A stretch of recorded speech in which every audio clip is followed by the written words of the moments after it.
It's a matter of historical record that Jesus of Nazareth died and his body was placed in a tomb. It's also been firmly established that after his death and burial, his tomb was found empty. Various individuals and groups saw appearances of Jesus alive, and his disciples somehow became absolutely convinced that Jesus had risen from the dead. These are the historical facts. How do you explain them? Down through history, various naturalistic explanations have been offered to explain away these facts. Let's examine the four most popular ones. First, the conspiracy theory. According to this view, the disciples faked the resurrection. They stole Jesus' body from the tomb and then lied about seeing Jesus alive, thereby perpetrating the greatest hoax of all time. However, this theory faces overwhelming objections. It's hopelessly anachronistic.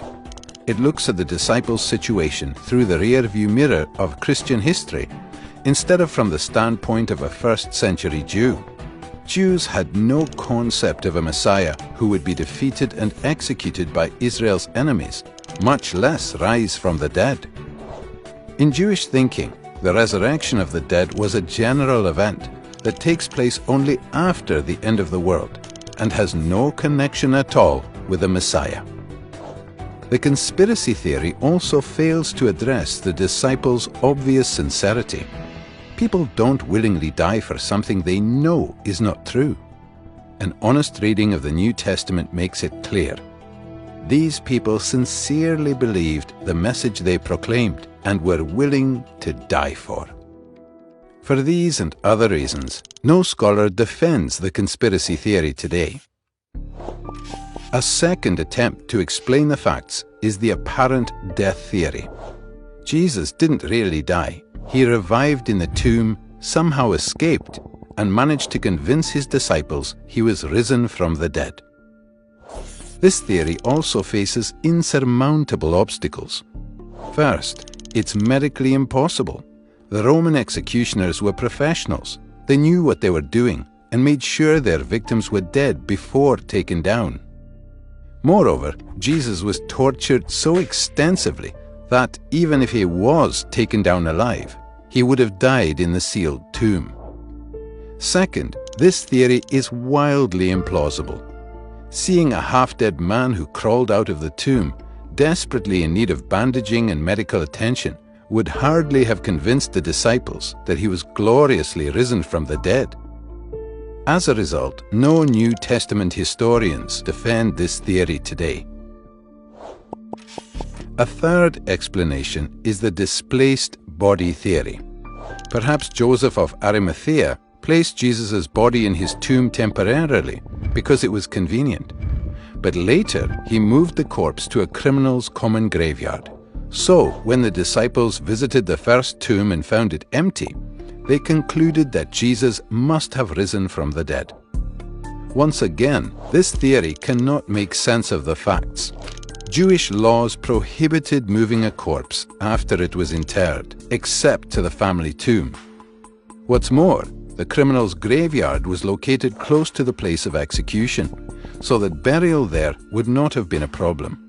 Also, once the disciples began to proclaim Jesus' resurrection, Joseph would have corrected their mistake. So, once again, no current scholars endorse this theory. Finally, the hallucination theory. The disciples didn't really see Jesus, but just imagined that he appeared before them. They were all hallucinating. This theory also faces considerable problems. First, Jesus appeared not just one time, but many times. Not just in one place, but in different places. Not just to one person, but to different persons. Not just to individuals, but to groups of people. And not just to believers, but to unbelievers as well. There is nothing in the psychological casebooks on hallucinations comparable to these resurrection appearances. Second, hallucinations of Jesus would have led the disciples to believe at most that Jesus had been transported to heaven, not risen from the dead, in contradiction to their Jewish beliefs. Moreover, in the ancient world, visions of the deceased were not evidence that the person was alive, but evidence that he was dead and had moved on to the afterworld. Finally, this theory doesn't even attempt to explain the empty tomb. Thus, the four most popular naturalistic theories fail to explain the historical facts. Where does that leave us? Another possibility is the explanation given by the original eyewitnesses that God raised Jesus from the dead. Unlike the other theories, this makes perfect sense of the empty tomb, the appearances of Jesus alive, and the disciples' willingness to die for their belief. But is this explanation plausible? After all, it requires a miracle, a supernatural act of God. Think about it. If it's even possible that God exists, then miracles are possible, and this explanation cannot be ruled out. And surely it's possible that God exists. So how do you explain the resurrection?